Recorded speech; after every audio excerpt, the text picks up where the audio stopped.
ধানমন্ডি 32-এ। আচ্ছা, ওই যে মিছিল করে ওরা কারা? ওরা কারা? কোত্থেকে এলো ওরা? এক পিতা কবর পানে কত পিতা বিড়ি টানে, ঠিক না বেঠি? কত পিতা বিড়ি টানে, এই বিড়ি টানাদের পক্ষে স্লোগান দিলে, অথচ তোমার স্লোগানটা যদি আমার রাসূলের পক্ষে হতো, আমার নেতা তোমার নেতা কে?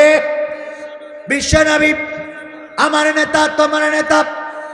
এই বিশ্বনবী মুস্তাফাকে যদি নেতা মেনে নিতে, আল্লাহকে যদি রব মেনে নিতে, ওই যে গরুর যে উদাহরণটা দিলাম, যেমন গরুর মালিক থাকে, গরু টেনশন মুক্ত থাকে যে আমার মালিক এসে আমাকে উদ্ধার করে নিয়ে যাবে, তেমনি ওগো আমার ভাইয়েরা, ওগো আল্লাহর বান্দারা, ওগো নবীর উম্মতেরা, যদি আল্লাহর কাছে সঁপে দিতে পারেন, জেলে গেলেও দেখার মালিক আল্লাহ, আপনি ঘরে থাকলেও দেখার মালিক আল্লাহ, আপনি পানিতে পড়লেও দেখার মালিক আল্লাহ, আপনি মাঠে থাকলেও দেখার মালিক আল্লাহ, আপনি হাটে থাকলেও দেখার মালিক আল্লাহ, আপনি বিপদে পড়লেও দেখার মালিক আল্লাহ, আপনি সুখে থাকলেও দেখার মালিক কে? আত্মসমর্পণকারী হতে হবে কার কাছে? সবাই বলেন কার কাছে? কোন নেতার কাছে, কোন এমপির কাছে, কোন মন্ত্রীর কাছে? যে এমপির নামে স্লোগান দিত, আমার নেতা যেখানে আমরাই আছি সেখানে, নেতা তুমি এগিয়ে চলো আমরাই আছি তোমার সাথে, আমার নেতা ভয় নাই, কুমিল্লা ছাড়ি নাই। অথচ নেতা তো কুমিল্লা ছাড়িয়ে নেটওয়ার্কের বাইরে আসে না নাই? আর তুমি এখন কোথায়? গাছতলায়, বাসতলায় আবার স্লোগান দেয় আমার নেতার চরিত্র ফুলের মতো পবিত্র, নামাজ পড়ে না এক ওয়াক্ত, গাঞ্জা টানে 5 ওয়াক্ত, আছে না নাই? মসজিদে আল্লাহ আছে, আবার আপনার ঘরেও আল্লাহ আছে না নাই? মসজিদ থেকেও যখন ডাকেন তখন আল্লাহ শোনে, যখন ঘর থেকে ডাকেন তখনও আল্লাহ শোনে। সুতরাং আমাদের মাথা নত হবে আল্লাহর কাছেই, আর নেতা হিসাবে মানবো আমরা রাসূল সাল্লাল্লাহু আলাইহি ওয়াসাল্লামকে। আমরা আর কোন নেতার পিছনে স্লোগান দেব না, যেই নেতারা আমাদের রেখে পালিয়ে যায়, আমাদের রেখে চলে যায়, আর নেত্রীর সন্তান বলে তোমাদের যা হওয়ার হবে, আমরা আর রাজনীতিতে ফেরবো না। এতগুলো মানুষের বিপদে ফেলে যে হেলিকপ্টারে করে চলে গেল, এমন নেতার ইক্তেদাই তু বেজাল ইমাম না বলে বলতে হবে ইক্তেদাই তু ভেজাল ইমাম। কি ইমাম? ভেজাল ইমাম। এই জাতীয় ইমামের পিছনে যাওয়া যাবে?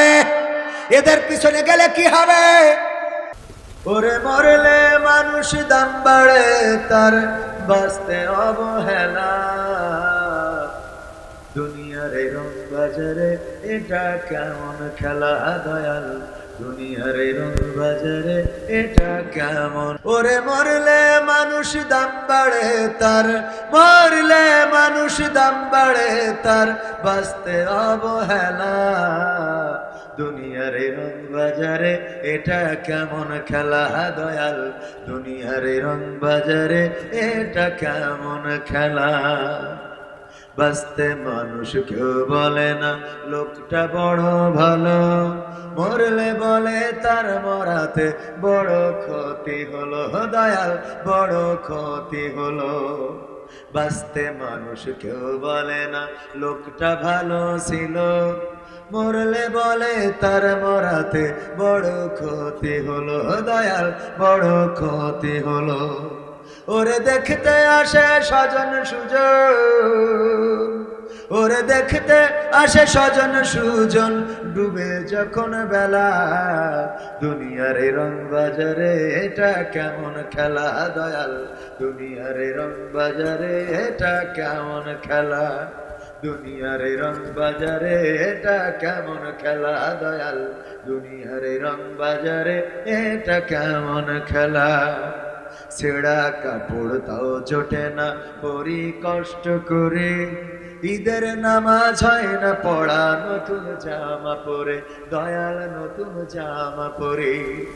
ছেঁড়া কাপড় তাও জোটে না পরি কষ্ট করে, ঈদের নামাজ হয় না পড়া নতুন জামা পরে দয়াল, নতুন জামা পরে। ওরে নতুন কাপড় জুটবে জানি, ওরে নতুন কাপড় জুটবে জানি, ফুরাইলে বেলা, দুনিয়ার এই রং বাজারে এটা কেমন খেলা দয়াল, দুনিয়ার এই রং বাজারে এটা কেমন খেলা। দুনিয়ার এই রং বাজারে এটা কেমন খেলা দয়াল, দুনিয়ার এই রং বাজারে এটা কেমন খেলা। ভাঙা ঘরে দিন কেটে যায়, বছর ঘুরে যুগ, এই জীবনে পাইলাম না তো একটু ভবের সুখ, দয়াল একটু ভবের সুখ। ভাঙা ঘরে দিন কেটে যায়, বছর ঘুরে যুগ, এই জীবনে পাইলাম না তো একটু ভবের সুখ, দয়াল একটু ভবের সুখ। ওরে মরলে আসে ঘর বানাতে, ওরে মরলে আসে ঘর বানাতে, করে না অবহেলা। দুনিয়ার রং বাজারে এটা কেমন খেলা দয়াল, দুনিয়ার রং বাজারে এটা কেমন খেলা, দুনিয়ার রং বাজারে এটা কেমন খেলা দয়াল, দুনিয়ার রং বাজারে এটা কেমন খেলা। ওরে মরলে মানুষ দাম বাড়ে তার, মরলে মানুষ দাম বাড়ে তার, বাঁচতে অবহেলা। দুনিয়ার রং বাজারে এটা কেমন খেলা দয়াল, দুনিয়ার রং বাজারে এটা কেমন খেলা, দুনিয়ার রং বাজারে এটা কেমন খেলা, দুনিয়ার রং বাজারে এটা কেমন খেলা। কথা যেগুলো বললাম কি বেঠিক বলেছি? এই দুনিয়ায় যতদিন বেঁচে থাকবেন আপনার চিকিৎসার দরকার, টাকা চাইবেন আর না, কিন্তু মারা যাওয়ার পরে কাপড় কেনার জন্য যদি যান দেওয়ার লোকের অভাব হবে। কাফন দিতে রাজি আছে না নাই? কাফন দিতে রাজি আছে যদি বেঁচে থাকতে আপনার ঘর বাড়ি না থাকে, কারো যদি বলেন একটু জায়গা কি দেওয়া যায়, একটু জায়গায় থাকতো, থাকার মতো কোনো জায়গা দেওয়া যাবে হবে না, কিন্তু যদি মারা যান কবর দেওয়ার জায়গা নাই, ওই সরকার বা অন্য যারা আছে তাদেরকে যদি বলেন স্থানে জায়গা দেওয়া না, তার মানে মরার পরে আপনার দাম বাড়ে না কমে? কথা কয় না, দাম বাড়ে না কমে? একটা নতুন জামা যদি আমি বলি ভাই জান আমার একটা নতুন জামা কি দেওয়া যায়, আর যদি মারা যায় কেউ যদি বলে কাপড় কেনার টাকা নাই, আমার ভাই অমনি ক্যালকুলি নোট এই নাও কাপড় কেনার টাকা আমি দিলাম।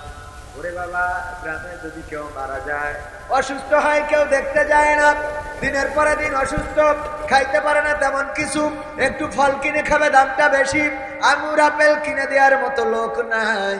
যেই মারা গেছে মাইকে আলাম হয়েছে চোখেরই পলকে তুমি, মনে আছে তো? চোখেরই পলকে তুমি হতে পারো লাশ, চিরতরে বন্ধ হবে তোমারই নিঃশ্বাস, হবে আলাম তোমার নাম মসজিদের মাইকে, হবে আলাম তোমার নাম মসজিদের মাইকে। বাড়িওয়ালা নাই রে বাড়ি নাই রে দুনিয়াতে, বাড়িওয়ালা নাই রে বাড়ি নাই রে দুনিয়াতে, বাড়িওয়ালা নাই রে বাড়ি নাই রে দুনিয়াতে, বাড়িওয়ালা নাই রে বাড়ি নাই রে দুনিয়াতে। যখন মাইকে এলাম হবে, মসজিদে যখন এলাম বাজবে, অমুক ব্যক্তি আর পৃথিবীর জমিনে নাই, আপনার শত্রু যারা, মিত্র যারা, কাছের লোক দূরের লোক যারাই শুনবে, সবাই শেষ দেখা দেখার জন্য চলে আসবে। যে একটা দিন অসুস্থ হয়ে পড়ে থাকলেন, 1 কেজি আঙুর যে কিনে আনে নাই, সেও খোঁজ নিবে যে কাফন কিনা হয়েছে কিনা। যে আপনার কোনোদিন দেখতে আসে নাই, সেও খুন্তা কোদাল নিয়ে ঝুড়ি নিয়ে চলে আসবে আপনার কবরটা কোথায় হবে সেটা, সেখানে ঘর বানানোর জন্য। ঠিক তো ভাইরা আমার?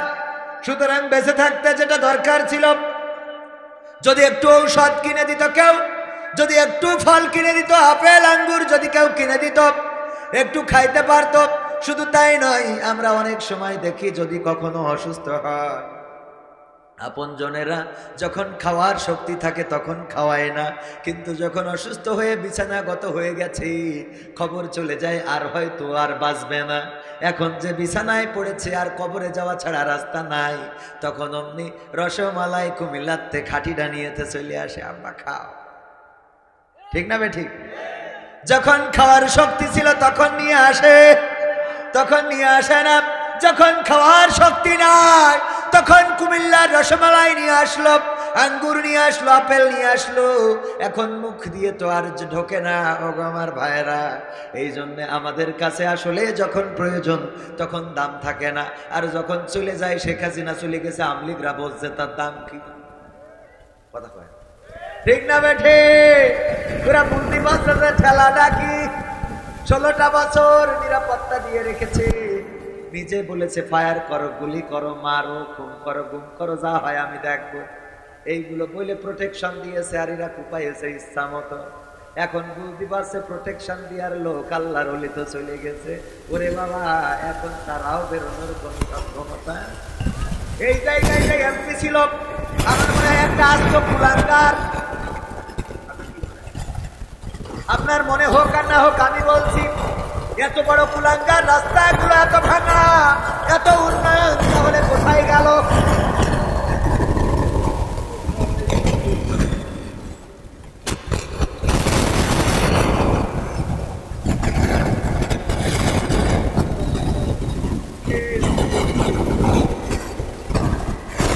আমাদের এই রাস্তা দিল এমন রাস্তা, প্রাইভেট ঢুকলে আরেকটা প্রাইভেট সাইড রাস্তা নাই। এই রাস্তা করার খবরে নাই। বারবারে উন্নয়ন উন্নয়ন উন্নয়ন উন্নয়ন।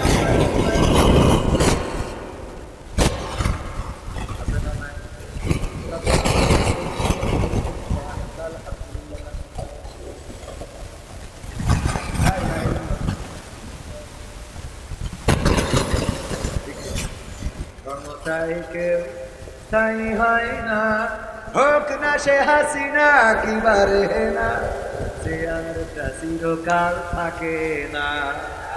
ক্ষমতায় কেউ স্থায়ী হয় না, মুজিবুর বেশি দিন থাকেনি, জিয়াউর কেউ তো রাখেনি।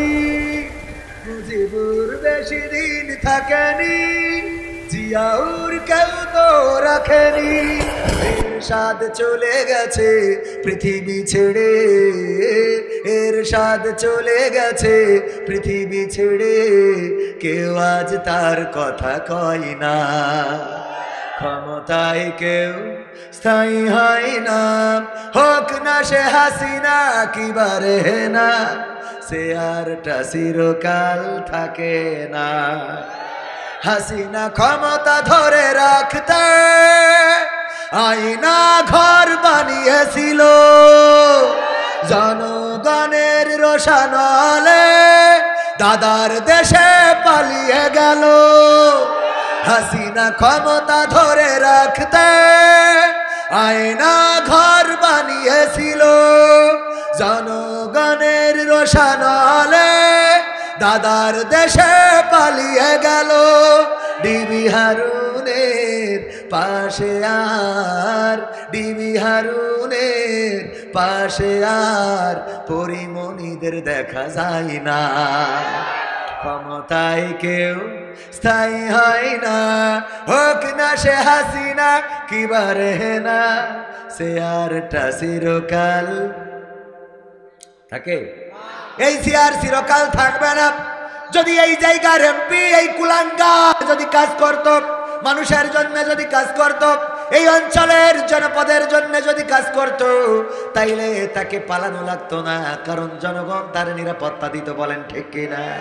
কিন্তু যখন কেউ জনগণের বিরুদ্ধে দাঁড়িয়ে যায়, তখন তার বন্দুকের পাওয়ার শেষ হয়ে গেলে দাদার দেশে পালিয়ে যাওয়া ছাড়া কোনো রাস্তা থাকে?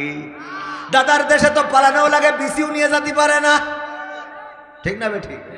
ঘটেছে না ঘটে নাই? আল্লাহর নবীর সাহাবী ছিল, আল্লাহর নবী সাল্লাল্লাহু আলাইহি সাল্লাম বললেন, যদি আমার পরে আমি খাতামুন নবিয়্যিন, আমার পরে কোন নবী আসবে না, আমার পরে যদি কোন নবী আসতো তাইলে স্বয়ং উনি হতেন সেই নবী। তার নাম কি? হ্যাঁ, তার নাম কি? ওমর রাদিয়াল্লাহু তাআলা আনহু, ইসলামের দ্বিতীয় খলিফা। রোমান সেনাপতি বলল, কেমন করে ওমর, কেমন করে ওমর গোটা সাম্রাজ্য জয় করে ফেলেছে, অর্ধ পৃথিবী। শাসন করে, আমরা শুধু চেয়ে চেয়ে দেখি। যাও ওমরের সেনাবাহিনী দেখে আসো, যাও ওমরের নিরাপত্তায় কয়জন থাকে দেখে আসো, ওমর রাদিয়াল্লাহু তাআলা আনহুর কয়জন বডিগার্ড আছে দেখে আসো, ওমর কেমন সিংহাসনে বসে দেখে আসো, কেমন তার রাজদরবার দেখে আসো, কেমন তার প্রাসাদ, কেমন তার নিরাপত্তা ব্যবস্থা দেখে আসো। গুপ্তচর চলে আসলো দেখার জন্য, ঘুরতে ঘুরতে চলে আসলো মসজিদে নববীর কাছে। এসে বলল, মদিনাবাসী তোমাদের খলিফাকে, বলল ওমর রাদিয়াল্লাহু তাআলা আনহু, বলল তিনি কোথায় বসেন, কোথায় থাকেন, কোথায় তার রাজদরবার, কোথায় তার প্রাসাদ, কোথায় তার ঘরবাড়ি। বলল আমাদের ওমর খলিফা, কিন্তু তার তো আলাদা কোনো রাজদরবার নাই। তাহলে এই যে গোটা সাম্রাজ্য শাসন করে কিভাবে, অর্ধ পৃথিবীর নেতৃত্ব দেয় কোন জায়গা থেকে? বলল ওই যে মসজিদে নববী দেখা যায়, ওই মসজিদে নববী ওটাই হলো আমার ওমর রাদিয়াল্লাহু তাআলা আনহুর, আমাদের ওমর রাদিয়াল্লাহু তাআলা আনহুর রাজদরবার। এই যে আর যে তোমরা মেহরাবটা দেখো, ওটাই হলো সিংহাসন। ওই মাটির তখতে বসে, ওখানেই বসে অর্ধ পৃথিবী শাসন করেছে ওমর রাদিয়াল্লাহু তাআলা আনহু। পরের ছাউনিটা খেজুরের, আর পিলারগুলো খেজুরের পাতার, আর পিলারগুলো খেজুরের গাছের। বলল তোমাদের খলিফা কোথায়? বলল আমাদের খলিফার উট হারিয়ে গিয়েছে, তাই খোঁজার জন্য গিয়েছে। আল্লাহু আকবার। উট হারিয়ে গিয়েছে তাই খোঁজার জন্য গিয়েছে। আহারে, উট হারিয়ে গিয়েছে ওমরের উট, আর ওমর রাদিয়াল্লাহু তাআলা আনহু নিজেই খুঁজতে গিয়েছেন। লোকটি অবাক হয়ে গেল, বলল উট হারিয়ে গিয়েছে, খুঁজতে গিয়েছে ওমর। কোন দিকে গিয়েছে? ওই সাহাবী বলল এই যে এই দিক দিয়ে গিয়েছে যতদূর সম্ভব। ওই গুপ্তচরটি সেই দিক দিয়ে যাইতে যাইতে দেখলো একটা মরু প্রান্তরে খেজুর গাছের ছায়ার নিচে যখন শুয়েছিল তখন খেজুর গাছের ছায়াটা ছিল, কিন্তু সূর্য যখন সরে গেছে খেজুর গাছের ছায়াও সরে যাবে না, যাবে না, সরে গেছে।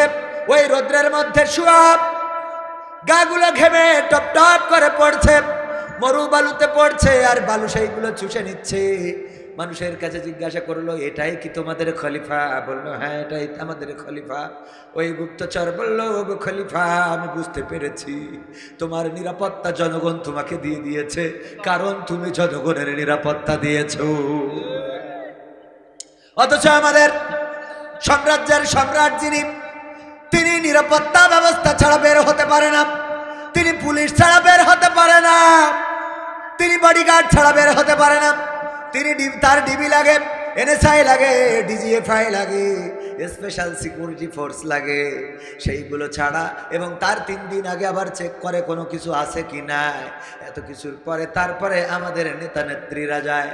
আর তুমি ওমর, এমন ওমর, এই মরুর প্রান্তরে খেজুর গাছের নিচেই শুয়ে আছো, আকাশের সূর্যটা তোমার দিকে আলো দেয়, আর সূর্যের ঘামে, সূর্যের রৌদ্রের তাপে তোমার শরীরের ঘাম ঝরে পড়ে, সেই ঘামগুলো বালুতে চুষে নেয়, তোমার মনের মধ্যে কোনো ভয় নাই, পাশে উটটা বেঁধে রাখা। ওগো আমার ভাইয়েরা, এইভাবে জনগণের নিরাপত্তা যদি কোনো নেতা নেত্রী দিতে পারে, তাইলে সেই নেতা নেত্রীকে পালানো লাগে না, ঠিক না বেঠে? যারা বললো এই মুহূর্তে বাংলা ছাড়, ৭১-এর রাজাকার, আমরা তো ছাড়তেই তো চাইলাম, তোরা চলে গেলি কেন? কথা কয় না, গেছে না যায় নাই, চলে গেল কেন? চলে যেতে হলো। যদি ন্যায় করো, দাঁড়িয়ে থাকো সত্যের পক্ষে, মৃত্যুবরণ করাও শ্রেয়, বলেন ঠিক না বেঠে? সত্য নিয়ে দাঁড়িয়ে থাকা ভালো, কিন্তু মিথ্যার পরে অহংকার করে থাকা যায় না। মিথ্যার পরে ছিল নমরুদ, মিথ্যার পরে ছিল ফেরাউন।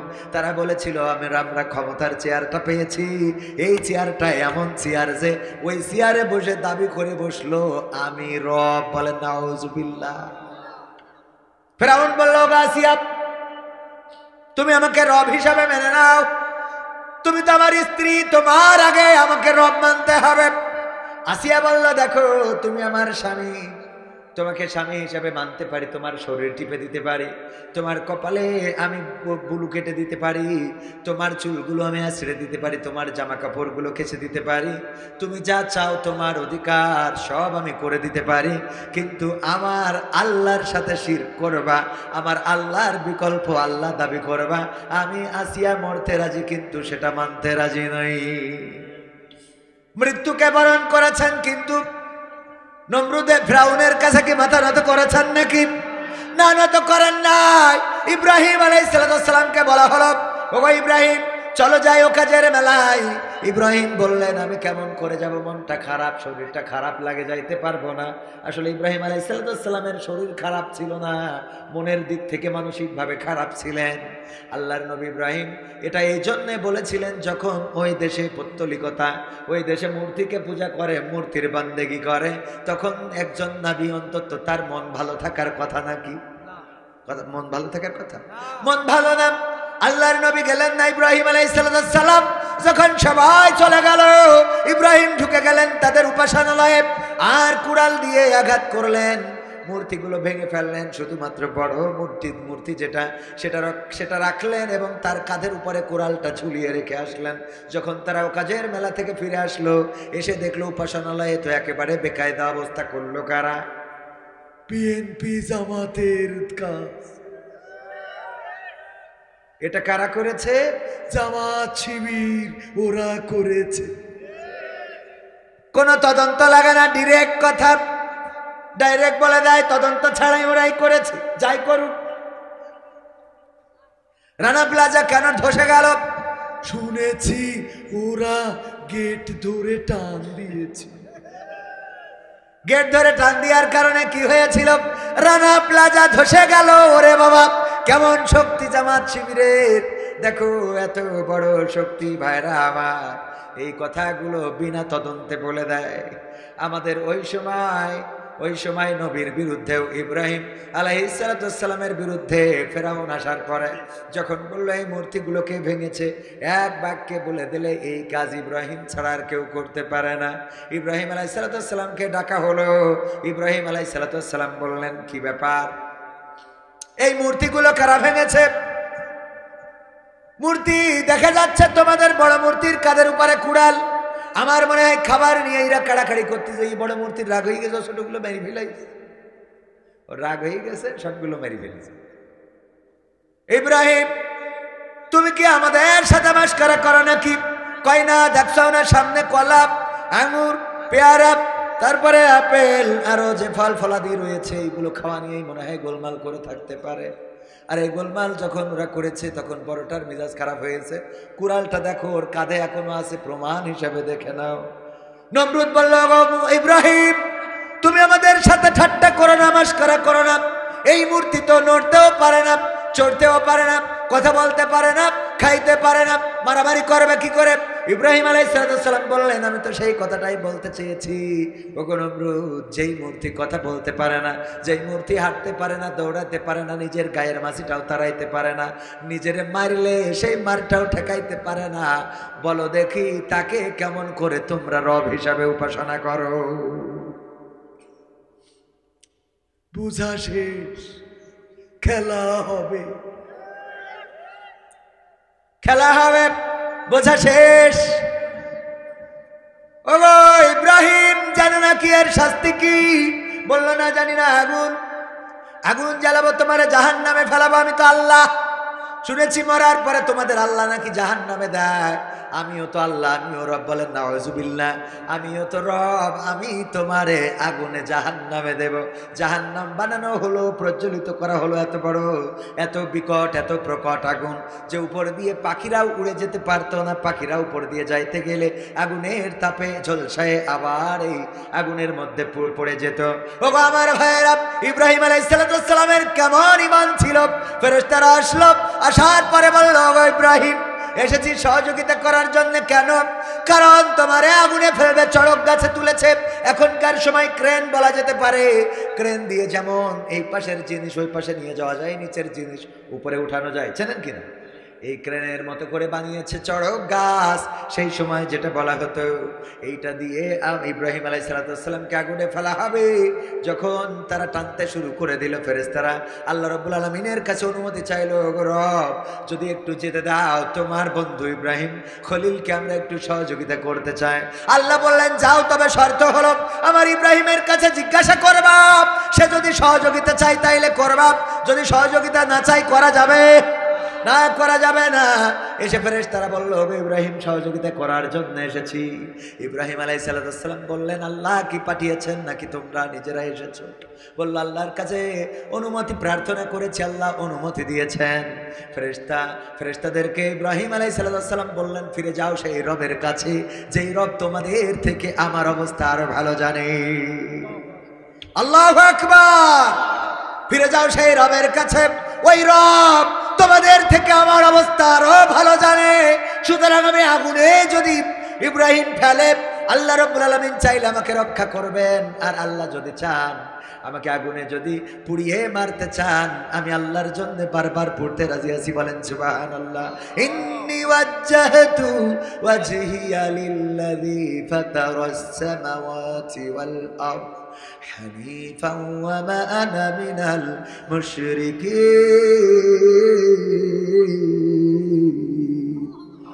আমার আল্লাহ ইব্রাহিম আলাইহিস সালামের বলা কথাগুলো কোরআনে রেকর্ড করে দিয়েছেন। ইব্রাহিম বলেছিলেন, আমি আমার মুখটা ঘুরিয়ে নিলাম, সব দিক থেকে ঘুরিয়ে নিয়ে সেই রবের দিকে করে দিলাম যিনি আসমান জমিনের স্রষ্টা, সেই রবের দিকে করে দিলাম। আর আমি ঘোষণা করে দিলাম, আমি কোনো মুশরিকদের কাছে মাথা নত করি না। এমন মুসলমান কি এখন আছে? আছে, দুই একটা আছে, এখনো নেই তারা। ফাঁসির কাষ্ঠকে বরণ করে নিয়েছে, তারপরও বাতিলের কাছে মাথা নত করে। ঠিক না বেঠে? আমার কোরআনের পাখিরা যখন ফাঁসি হবে, দেখেন ফাঁসির কাজটা যাবে, সবার জানা কথা, এত বড় ঈমান, এত কঠিন ঈমান। সন্তানকে ডেকে বললেন, ওগো আমার খোকা, আমি ফাঁসির কাষ্টে যে যাব, ফাঁসির কাষ্টে তো ঝুলবো, লুঙ্গি পরে যাব নাকি পায়জামা পরে যাব? আমার কবর দেওয়ার জন্য কারা যাবে? তোমাদের আম্মাকে নিয়ে যেও না, এত রাস্তা, আবার অসুস্থ হয়ে পড়বে, তোমাদের আম্মাকে নিয়ে যেও না। এমন কথা বলার মতো ঈমান, এমন কথা বলার মতো ঈমান বাংলার জমিনে এই জামাতে ইসলাম ছাড়া অন্য দলে তেমন একটা আছে বলে আমার মনে হয় না। কাদের মোল্লার ফাঁসি হবে, পায়ের উপরে পা তুলে দিয়েছেন, গ্রিন টি খাচ্ছেন, ফাঁসি হবে। যারা ফাঁসি কার্যকর করেছে তারা বলেছে কাদের মোল্লা মানুষটা ছোট ছিলেন, সাইজে একটু ছোট ছিলেন রাহিমাহুল্লাহ। ওনাকে যখন ফাঁসির কাষ্ঠে নিয়ে যাচ্ছি, তখন অন্য জল্লাদদের থেকে কাদের মোল্লা বেশি এগিয়ে গিয়েছেন, এত জোরে হেঁটেছেন যে অন্য জল্লাদেরা পিছু পড়ে যাচ্ছে, এমন ভাবে হেঁটেছেন। ওগো আমার ভাইয়েরা, কারণটা হলো যারা আল্লাহর কাছে মাথা নত করে দেয়, তারা পৃথিবীর কোনো অপশক্তির কাছে মাথা নত করে না। তারা জানে অভিভাবক হিসাবে আল্লাহ, তিনি আমাদের হেফাজত করবেন, আর যদি হেফাজত নাও করেন, আমরা শাহাদাতের মৃত্যু নিয়ে জান্নাতের বাসিন্দা হয়ে যাব। আল্লাহর সন্তুষ্টির দরকার। আব্দুল কাদের জিলানী রহমাতুল্লাহ আলাইহি তিনি চিৎকার করে আল্লাহর কাছে দোয়া করতেন, ওগো আমার রব, তুমি যদি আমাকে জান্নাতে দাও, আর তুমি যদি আমার সাথে কথা না বলো, তাইলে আমি ওই জান্নাত চাইবো না, ওই জান্নাতের প্রয়োজন নাই। আর তুমি যদি আমারে জাহান্নামে দাও, যদি আমারে জাহান্নামে দাও, আর যদি বলো আব্দুল কাদের জিলানী জাহান্নামটা কেমন লাগে, আমি সেই জাহান্নামটা চাইব, যেই জাহান্নামে তুমি আমারে খোঁজ নিবা, যেই জাহান্নামে তুমি আমার সাথে কথা বলবা। ওগো আমার ভাইয়েরা, এমন ঈমান দরকার যে ঈমান আল্লাহর সন্তুষ্টির জন্য হবে, যে ঈমান আল্লাহর জন্য নিবেদিত হবে, যে ঈমান আল্লাহর জন্য আল্লাহর কাছে ছাড়া এই মাথার কারো কাছে নত হবে না। ইব্রাহিম আলাইহিস সালাম আল্লাহর দিকে মুখ করে দিলেন আর বললেন, আমি মুশরিকদের অন্তর্ভুক্ত নই। যখন আগুনে ফেলে দিল, আল্লাহ রাব্বুল আলামিনের দায়িত্ব হলো ইব্রাহিমকে রক্ষা করা। আল্লাহ আগুনকে বলে দিলেন, ইয়া নারু কুনি বারদাও ওয়া সালামান আলা ইব্রাহিম। ওগো আগুন, তুমি আমার ইব্রাহিমের জন্য ঠান্ডা আরামদায়ক হয়ে যাও। ইব্রাহিমের জন্য ঠান্ডা আরামদায়ক শুধু হইলই না, চারিদিকে ফুলের বাগান হয়ে গেল। জান্নাত থেকে সিংহাসন চলে আসলো, ইব্রাহিম আলাইহিস সালাম বসা।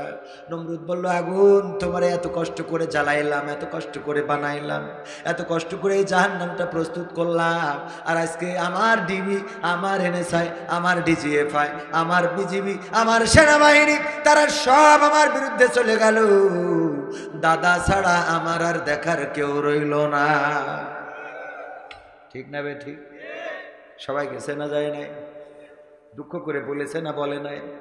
ওই সময় নমরুদ বলেছিল, ওরে আগুন, এত করে তোরে জ্বালাইলাম, এত তেল পানি খরচ করলাম, এত কেরোসিন ঢাললাম, ডিজেল ঢাললাম, এত খড়ি ঢাললাম, আর আমি আগুন বানালাম, আর সেই আগুন ইব্রাহিম তোরে ইব্রাহিম রে পুড়াও না, এই সেই আগুন তুমি ইব্রাহিম রে পুড়াতে পারো না।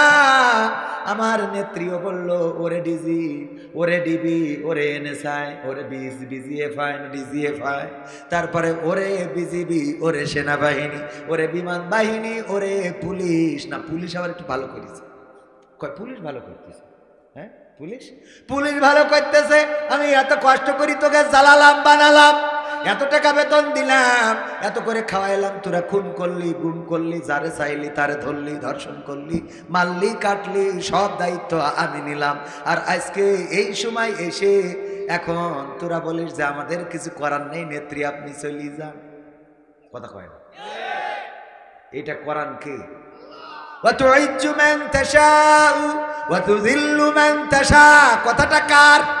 আল্লাহ যাকে চান তাকে ইজ্জত দেন, আর যাকে চান তাকে অপদস্থ করেন। যেই চেয়ারে বসার কথা ছিল কার, আর যার পদ্মা সেতু থেকে টুস করে ফেলে দেওয়ার কথা, ঠিক না ভাই? ঠিক, টুস করে ফেলে দেওয়ার কথা যারে, সেই ব্যক্তি এখন ওই চেয়ারে। আর পাশের চেয়ারে যার থাকার কথা আমার জনাব হযরত মাওলানা ওবায়দুল কাদের রাহিমাহুল্লাহ। আলহাজ আজকা আলকাস, হ্যাঁ, খেলা হবে, মাসুদ ভালো হলো না, ঠিক না বেঠে? ও আমার ভাইরা, এই আলহাজ আলকাস না, আপনারা যে ভাষায় যে বিশেষণেই তাকে বলেন না কেন, এই লোকটার যে চেয়ারে থাকার কথা, ওই চেয়ারে আবার খালেদা জিয়া বসেছে না বসে নাই? ডক্টর ইউনূসের পাশে গা ঘেঁষে ছবি তোলে কিরা? ডাক্তার শফিকুর রহমান সাহেব, ঠিক না বেঠে? যেই জায়গায় মিটিং করার কথা তাদের ওখানে জামাতরা করে। কই করলাম কি আর হইল কি? দেখেন, আল্লাহর পরে আস্থা রাখা দরকার, ইমান রাখা দরকার। সময় দিয়ে দিবেন কি? সময় দিয়ে দিবেন কে? আল্লাহর পরে যাদের ইমান আছে তারা কখনো হারে না, তারা কখনো ভয় পায় না, তারা কখনো দুশ্চিন্তাগ্রস্ত হয় না, তারা কখনো মুসিবতে থেকেও কষ্ট পায় না। তার উদাহরণ দিতে যেয়ে যদি বলি, আমার ভাইজান উনি গরু পালন করে। কি পালন? এই গরু মাঠের মধ্যে খাওয়ার জন্য, গরু যেন খাইতে পারে ভালো করে, পেট ভরে মাঠের মধ্যে ছেড়ে দিয়ে আসছে। হঠাৎ করে পাশে থাকা বন গরুরে দৌড়ানি দিয়েছে ধরার জন্য। বাঘ বের হয়ে, পাশে থাকা বন বাঘ বের হয়ে গরুরে ধরার জন্য দৌড়ে, আপনারা কি বলেন, দৌড়ানি দেওয়া? তো দৌড়ানি দিয়েছে। গরুও দৌড়ায়, বাঘও দৌড়ায়। গরু কি বাঘের সাথে দৌড়ায় পারবে? বলেন পারবে? গরু যখন বুঝতে পেরেছে বাঘের সাথে দৌড়ায় তো পারা যাবে না, বুদ্ধি করে পাশে থাকা কাদাওয়ালা জমিন, কাদাওয়ালা ক্ষেত, ওই ক্ষেতের মধ্যে দিয়েছে লাফ, যে অন্তত কাদার মধ্যে যে আটকে থাকি, বাঘের গতি তো বেশি, খেলা এক কান হবে। বাঘের গতি বেশি, এই কারণে গরু যখন ক্ষেত নরম খেতে লাফ দিয়েছে, বাঘও লাফ দেওয়ার কারণে গরুর থেকে 3 হাত সামনে যেয়ে পড়েছে। কয় হাত সামনে? গরু কাদার মধ্যে হাত পা গেড়ে গেছে, ওর কোনো টেনশন নাই, গেড়ে দিয়ে চুপচাপ বসে জাবর কাটাচ্ছে, জাবর কাটাচ্ছে। বাঘ যত ছাড়াইতে চাই তত জড়াই যায়। এরকম আঠাওয়ালা কাদা আছে না নাই? যত ছাড়াইতে চাই তত যেন ডেবে যাচ্ছে। ও যত চেষ্টা করে ততই ডুবতে থাকে, কিন্তু গরুর কোনো টেনশন নাই, খালি জাবর কাটাই। বাঘ বলতেছে, এই গরু তুই তো আসলেই গরু। তো বলছে, কে ভাই, কি হয়ে গেছে ভাই? কি হয়েছে মানে? এই গরু, তুই তো আসলেই গরু, তোর অবস্থাটা কি? এই কাদার মধ্যে লাফ দিলি, যদি আমি তোরা ধরতে পারতাম, আমি খাইতাম, নিজে বেঁচে যেতাম, তুই মারা যাতিস, কথা তো ঠিক। কিন্তু তুই যদি দৌড়াই পালাইয়ে যাতিস, তাইলে তুইও বাঁচতিস, আমিও বাঁচতাম, দুইজনে বেঁচে থাকতাম। কিন্তু এমন একটা কাজ করেছ রে গরু, এখন এই কাদার মধ্যে আমিও না খেয়ে মারা যাব, তুমিও না খেয়ে মারা যাবা।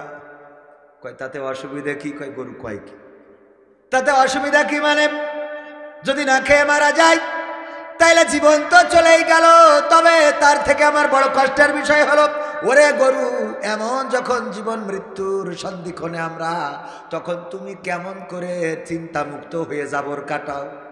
কেমন করে জাবর কাটাও? জাবর কাটানো বোঝেন তো আপনারা? কি বলেন? হ্যাঁ, জাবর কাটাও। কেমন করে আরামে জাবর কাটাও? গরু বলতেছে, বাঘ ভাই তুমি তো আসলে আমারে দৌড়ানি দিছো, আমার ইতিহাস জানো না।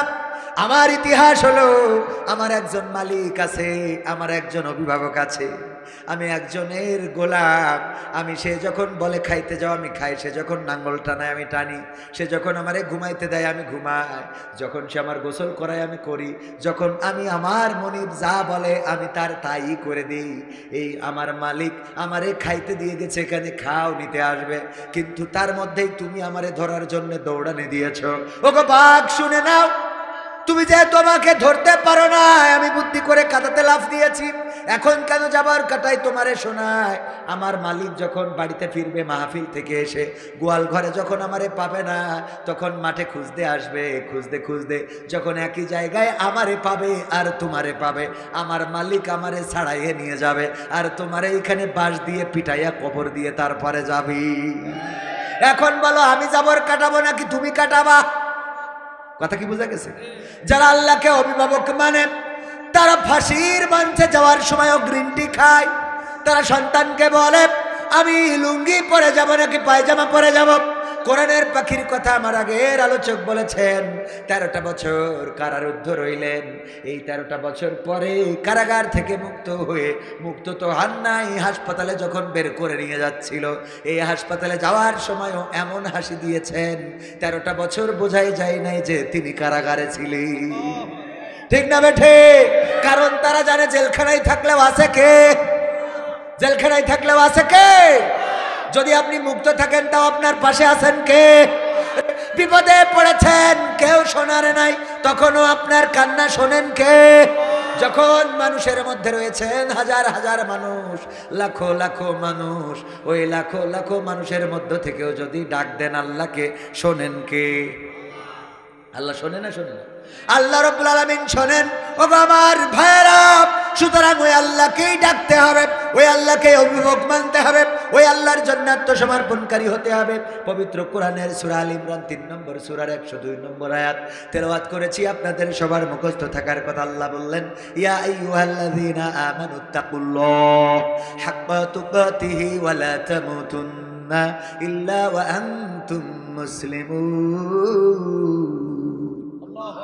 আমার আল্লাহ বলছেন, ওগো ঈমানদার, যারা ঈমানের দাবিদার তোমরা শোনো, যারা ঈমান এনেছো শুনে নাও, তোমরা আমাকে ভয় করো যেমন করে ভয় করা উচিত।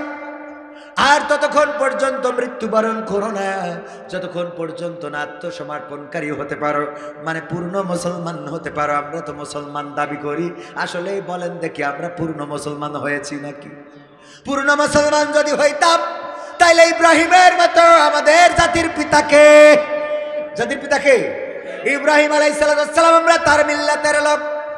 আমাদের ইব্রাহিম আলাইহিস সালাম ছিলেন মুসলিম। আল্লাহ কোরআনে ঘোষণা করে দিয়েছেন তিনি ছিলেন আত্মসমর্পণকারী। তিনি বলেছিলেন, ইন্নী ওয়াজজাহতু ওয়াজহিয়া লিল্লাযী ফাতারাস সামাওয়াতি ওয়াল আরদ হানিফা ওয়া মা আনা মিনাল মুশরিকিন। এটা তো আপনারা জানেন, মুখস্থ আছে সবার। ভাইরা আমার, ওই আল্লাহর নবী এতটাই আত্মসমর্পণকারী ছিল যে আগুনে ফেলেছে একজন মানুষ, তার পক্ষে কেউই নাই, একজনও নাই। এখন তো জামাতের আমিরের পক্ষে লোক আছে না নাই? ইউনিয়ন আমির যদি ধরা খায় তার পক্ষে লোক আছে না নাই? ওয়ার্ডের আমির যদি ধরা খায় তার পক্ষেও লোক আছে না নাই? কিন্তু ইব্রাহিম এমন একজন ছিলেন যার পক্ষে কেউ ছিল না, তারপরেও দুশ্চিন্তাগ্রস্ত হয় নাই, মাথা নত করে নাই, চোখের অশ্রু ফেলে নাই, এই কথা বলে নাই, ওগো নমরুদ এবারের মতো ক্ষমা করে দাও। এমনকি নিজের বাবা আজর, মানে মূর্তি পূজক, মূর্তি বানানো, মূর্তির কারিগর, এই মূর্তি নির্মাতাও নিজের বাবা হয়ে ওই চরক গাছের রশি টেনেছে যেন সন্তানকে আগুনে ফেলে দেয়া যায়। এটা দেখেও অন্তত ইব্রাহিম আলাইহিস সালাম কথা বলে নাই, আব্বা তুমি কেমন করে পারলে? তাও বলে না। তাও ইমানটা কি বোঝা গেছে? আত্মসমর্পণ কি বোঝা গেছে? আত্মসমর্পণ এই দেখেন, যখন নদীর কিনারায় দাঁড়িয়ে রয়েছে মুসা আলাইহিস সালাম, নদীর কিনারায় পৌঁছে গিয়েছে, সাহাবীরা বলছে, ওগো মুসা আর কোন রাস্তা নাই তোমার অনুসরণ করতে, যে আমরা বনি ইসরাইল 12টা গোত্রই আজকে ধ্বংস হয়ে যাব, নির্বংশ হয়ে যাব। মুসা আলাইহিস সালাম বললেন, কেন, কারণটা কি? বলল, দেখো মুসা, আমাদের এমন একটা রাস্তায় নিয়ে এসেছো যে এই রাস্তার আর কোনো রাস্তা নাই। এখন সামনে নদী, হয় সুবানি খাবো, আর না হলে ফেরাউনের বাহিনীর ঘোড়ার পায়ের নিচে পদপিষ্ট হয়ে মারা যাব। এখন তো আর বাঁচার কোনো রাস্তা নাই। মুসা আলাইহিস সালামের আত্মসমর্পণটা কেমন ছিল? এতটা কঠিন আত্মসমর্পণ, যে আত্মসমর্পণকারী হতে হবে আমাদের। উনি ওই সময় দুশ্চিন্তাগ্রস্ত হইলেন না, সাহাবীদেরকে বললেন, লা তাকনাতু মির রাহমাতিল্লাহ, আল্লাহর রহমত থেকে আমরা নিরাশ হতে পারি না। নমরুদের বাহিনী যখন কাছাকাছি চলে আসলো, আল্লাহ রাব্বুল আলামিন চাইছিলেন একটু কাছাকাছি যাক, ওদের একটু হতাশাগ্রস্ত করি, তারপরে পাঠাবো। মুসা আলাইহিস সালামের সাহাবীরা হতাশ হইলেও নবী হতাশ হন নাই। লাঠি দিয়ে পানিতে বাড়ি মারতে বললেন, 12টা রাস্তা হয়ে গেল, 12টা গোত্র বের হয়ে গেল। আর ফেরাউন এসে কয়, এই রাস্তা আমার বাবার স্বপ্ন ছিল। ঠিক না বেঠে? এমপিরা সব কোথায় গেল? মন্ত্রীরা সব কোথায় গেল? কোথায় কাদের কাকা? তাদের ছাড়া দেশটা এখন লাগে ফাঁকা ফাঁকা। ঠিক না বেঠে? পালাবো না, পালাবো না, প্রয়োজন হলে ফখরুলের বাসায় গিয়ে উঠব। পালাবে না, পালাবে না, যাই না তবু দেখা। পালাবে না, পালাবে না, যাই না তবু দেখা। তাদের ছাড়া দেশটা এখন লাগে ফাঁকা ফাঁকা, ওদের ছাড়া দেশটা এখন লাগে ফাঁকা ফাঁকা। আইন মন্ত্রী আটকে গেল আইনেরই ফাঁকে, দাড়ি ছাড়া দরবেশের ভণ্ড ভণ্ড লাগে। ঠিক না বেঠে? আইন মন্ত্রী আটকে গেল আইনেরই ফাঁকে, দাড়ি ছাড়া দরবেশের ভণ্ড ভণ্ড লাগে। শুনছি কত নেতা নেত্রী খাইতেছে ভাই ডান্ডা, বিচারপতি কালামানিকের ফাটিয়েছে আন্ডা। পলকেরও ঝলক গেল, পলকেরও ঝলক গেল, থামিয়ে নেটের চাকা। তাদের ছাড়া দেশটা এখন লাগে ফাঁকা ফাঁকা, ওদের ছাড়া দেশটা এখন লাগে ফাঁকা ফাঁকা। কই গেল সেই সংসদেতে মমতাজের গান? কোথায় গেল হযরত বলা স্বামী ওসমান? খেলা হবে, মনে আছে? আবার আমার মমতাজ আপা সংসদে, আমার পিতা, কার পিতা? ওরে বাবা, দেশের পিতা, তাকের পিতা। কি মনে আছে তো? দেখেন, পিতাকে নিয়ে গাইলো, মাতাকে নিয়ে গাইলো, নেত্রীকে নিয়ে গাইলো। যেই সংসদে জনগণের অধিকারের কথা বলার কথা, যেই সংসদে, এই জায়গায় নাগেশ্বরী, উত্তরে নাগাইশ, এই উত্তরে নাগাইশ আসতে যে রাস্তাগুলো ভাঙা, এই রাস্তার কথা বলবে। বিদ্যুৎ চলে যায়, বিদ্যুৎ থাকে না, বিদ্যুতের কথা বলবে। জনগণ শীতের বস্ত্র পায় না, তার কথা বলবে। জনগণ খাবার পায় না, তার কথা বলবে। এই সংসদে, এই মহান সংসদে এইগুলো না বলে ওইটা গানের আসন বানাই ফেললো। ওখানে পিতার নামে গান করে, মাতার নামে গান করে। ঠিক না বেঠে? আমি বলি, মমতাজ, তুমি তো একটা নেমো খারাপ, তুমি বেঈমান, তুমি স্বার্থপর, এতটাই স্বার্থপর। মনির খান, তার নায়িকার নাম কি? হ্যাঁ, কি জানা? কি জানা? কি জানা? অঞ্জনা। কথা রাখলে না, তুমি থাকলে না, ভালোবাসলে না, চলে গেলে কোথায়? 365 দিনে একটি বছর হয়, আমার কাছে একটি দিনকে বছর মনে হয়। বড় দুঃসহ যন্ত্রণায় কাটে প্রতিদিনের বছর। জীবন যেন শান্ত দিঘি নদীর মতোই নিথুর। জীবন যেন চলছে না, জীবন গেছে থেমে। জীবন যেন হারিয়ে গেছে ভুল মানুষের প্রেমে। অঞ্জনা, কথা আছে না নাই? হুজুর জানলেন কি করে? ওরে বাবা, হুজুরের কানে একটু বাজলি শিখে যায়। আমাদের কণ্ঠে সুর দিয়েছেন কে? এটা আবার যদি বলি, দেখেন, আমি যদি এই যেভাবে বলছি, আপনারা বুঝছেন না এই কথাগুলো? আবার যখন বলছি খেলা হবে, তখন কাকে বুঝতেছেন? খেলা হবে কাকে বুঝলেন? আর এক রকম। তো এইভাবে মনে করেন যে কণ্ঠের মধ্যে এই যোগ্যতা দিয়েছেন কে? পাল্টানো যায়, চেঞ্জ করা যায়। আমাদের আল্লাহ রাব্বুল আলামিন এতটুকু দিয়েছে। অনেকেই বলে যে হুজুররা এত গান, আমার আবির হামজা ভাইকে নিয়ে কত সমালোচনা, হুজুররা এই নায়িকার নাম জানলো কি করে? ঠিক না বে ঠিক? সমালোচনা আছে না নাই? এই ফোন যেহেতু হাতে আছে, আপনি চাইলেও অনেক কিছু আপনার সামনে আসে, আমার সামনে আসে, না চাইলেও আসে। ঠিক বলছি না বে ঠিক বলছি? আপনি চাইলেও আপনার সামনে পড়বে, না চাইলেও পড়বে। এখন এটা অ্যাভয়েড করে, ফোনটাকে অ্যাভয়েড করে চলারও তো সুযোগ নেই, আছে নাকি? জ্ঞান পত্রিকা যদি খোলেন, পত্রিকায় একটা বিনোদন পর্ব আছে না নাই? বিনোদনের পার্ট আছে না নাই? ওই বিনোদনে কে কোন নায়িকা জীবনে, আমি তো দূরের কথা আমার আব্বাও চেনে না, সেই নায়িকা নাকি বিশ্বে ভাইরাল, এরকম মানে আনকমন নায়িকা সামনে ধরে এনে উড়াই বলে দেয়, এরকম আছে না নাই? আপনি পরিমণি যদি বলি এক বাক্যে আপনারা চেনবেন না? চেনবেন না। সিনেমা হলে খারাপ ছবি চলে, এই কথা কি ব্যাখ্যা করি বলার দরকার আছে না? আপনারা বোঝেন কি করে? বোঝেন সিনেমা হলে কি যাওয়া লাগে? যাওয়া লাগে? কি দেখে বোঝেন? ওই দেয়ালে পোস্টার লাগাই থিয়েছে। এখন আপনি যদি বলেন না আমি তাও দেখিনি, তাহলে আপনি মিথ্যে বলেন, কথা কয় না। ঠিক না বে ঠিক? পোস্টার যেহেতু দেয়ালে মারা, আমি চাইলেও চোখ যাই, না চাইলেও চোখ যাই, আর চোখ তো যাবে বলি আল্লাহ ওরকম করে বানাইছে, কথা কয় না? আল্লাহ এভাবেই তো মানুষকে সৃষ্টি করেছে, করে যে তোর চোখ যাবে কিন্তু কন্ট্রোল করতে হবে, দেখবা তবে লিমিট, মানে চোখ চলে গেছে ফিরাই না, কথা কি মনে থাকবে? মাসুদ ভালো হতে হবে, ঠিক আছে তো? ওগো আমার ভাইরা, এই যে সমালোচনা, আমাদের ভাইরা যারা সমালোচনা করেন, এই সমালোচনা অহেতুক, ভাইকে ছোট করার জন্য, হেই করার জন্য, তাকে মানুষের কাছে অপমানিত অপদস্থ করার জন্য যারা করেন, আল্লাহর কাছে দায়ী থেকে যাবেন। আপনি জামার কথা হলো, যেই নায়িকার নাম আমি বলবো, ওই নায়িকার নাম যদি আপনিও জানেন, তাইলে আমি যদি খারাপ হই আপনি তো 3 ডবল খারাপ, ঠিক না বেঠে?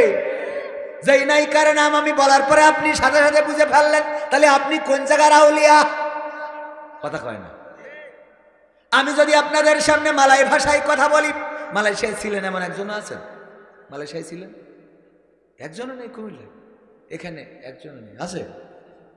এই যে আডাওয়ারাং সাতওয়ারাং ডুলু ডুডু Malaysia, berapa tahun berapa tahun ডুডু সানা, কয় বছর ছিলেন? 2 বছর। তো আডা পায়গা আমার কথা বলছেন কিনা একটু, মানে অনেক দিন থেকেছেন ভুলে গেছেন, এরকম হয়ে থাকতে পারে। এই যে ধরেন আমি যে কথাগুলো বললাম, এই কথাগুলো আপনারা তো কেউ বোঝেন না, ঠিক কিনা? যে মালয়েশিয়ায় থাকবে সে অবশ্যই বুঝে ফেলবে যে কবি ভাই কি বলতেছে, বুঝবে না? তার মানে সে মালয়েশিয়ায় গিয়েছিল বলে সে আরো আমার থেকে পণ্ডিত, ঠিক না বটে? এই জন্য নায়িকার নাম যদি বলি আর কেউ যদি বুঝে ফেলে, বুঝবেন আমার থেকে বড় হাদিও, কথা কি বোঝা গেছে? যাই হোক, ওই দিকে না যায়, আমি মমতাজের কথা বলছিলাম। দেখেন মমতাজ আপা আমার সংসদে গান গাইলো, আর মনির খানও গান গাইলো, প্রেম করে যারে ভালোবাসে। সেই নায়িকা চলে যাওয়ার পরে অঞ্জনা অঞ্জনা করে পাগল হয়ে গেল। এই মনির খান সারা বাংলাদেশের মানুষরা চিনাইছে, তার একটা ভালোবাসা ছিল, নাম ছিল অঞ্জনা, ঠিক কিনা? চলে যাওয়ার পরে গেয়েছে না গায়ে নাই? আর আমার মমতাজ সংসদে গেয়েছে, যতদিন পেয়েছে ততদিন গেয়েছে, যতদিন খেয়েছে ততদিন গেয়েছে, যতদিন নিয়েছে ততদিন গেয়েছে, যতদিন দিয়েছে ততদিন গেয়েছে। আর যখন আমার নেত্রী পালিয়েছে, তখন আমার মমতাজ গান গাওয়া বন্ধ করে দিয়েছে, ঠিক না বেঠে? আমি বললাম ওগো মমতাজ, তুমি তো এইভাবে গাওয়া উচিত ছিল, আমার সোনার ময়না পাখি কোন বা দোষে দাদার কাছে গো, আমরা দেশে কেমনে থাকি রে আমার কলজের ময়না পাখি, ঠিক না বেঠে? কিন্তু তারা গাচ্ছে না এমন না, তারা গাচ্ছে, সেই গানটা গাচ্ছে টয়লেটে যে, অথবা আড়ালে যে, ফাঁকা মাঠের মধ্যে যে, লোকালয় থেকে বের হয়ে যে, তারা এরকম করে গাচ্ছে, ও আমার দরদি আগে জানলে আগে জানলে তোর ভাঙা নৌকায় চড়তাম না।